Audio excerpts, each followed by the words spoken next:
চট্টগ্রামে গণপরিবহন নৈরাজ্যের বিরুদ্ধে প্রতিবাদ সভা করেছে সামাজিক সংগঠন ইউনাইটেড সিটিজেন সোসাইটি ও শীতল ঝর্ণা ক্লাব।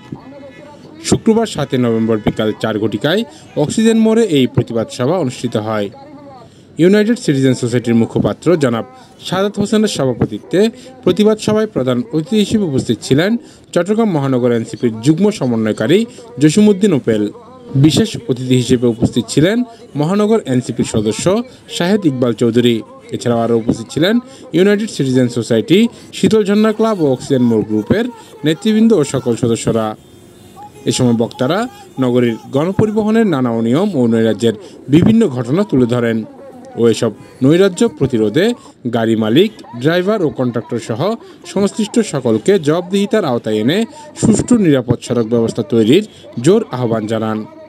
আমি ওই রোডের সর্বোচ্চ ভুক্তভোগী বলতে পারি।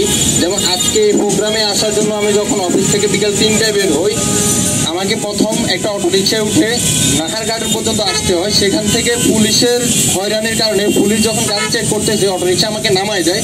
তারপরে আমি আরেকটা সিএনজিতে উঠি, ওয়াইপি আসি, সেখান থেকে নেমে আরেকটা গাড়ি চেঞ্জ করে আমাকে অক্সিজেন আসতে হচ্ছে। এবারকের থেকে অক্সিজেনের দূরত্ব সর্বোচ্চ 2 কিলো। এই 2 কিলোতে আমাকে 3টা গাড়ি চেঞ্জ করতে হচ্ছে। এটার প্রথম কারণ হচ্ছে পুলিশ হয়রানি। সেটা হচ্ছে বাড়তি ভাড়া। বাড়তি ভাড়া কেন নেয়? তাদেরকে বললে বলে প্রশাসন টাকা নেয়। টাকা নেয় না? প্রশাসন টাকা নেয়। প্রশাসন বললে টাকা নেয়। অবৈধ গাড়ির সরাসরি অবৈধ গাড়িগুলোর একটারও ড্রাইভিং লাইসেন্স নাই।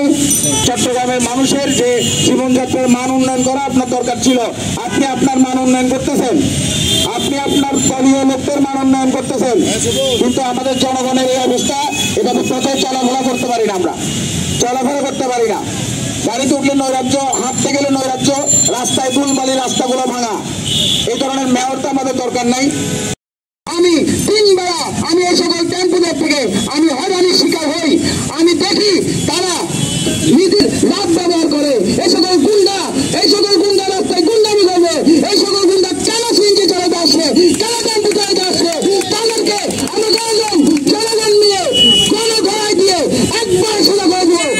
এছাড়াও ট্রাফিক আইন মেনে সড়কে চলতে ট্রাফিক পুলিশের কার্যক্রমের পাশাপাশি সাধারণ জনগণের মাঝে সচেতনতা তৈরির গুরুত্ব তুলে ধরা হয় এই সভায়। প্রতিনিধি তারেক হোসেনের পাঠানো তথ্যচিত্রে নিউজ ডেস্ক, স্বাধীনতা ৭১।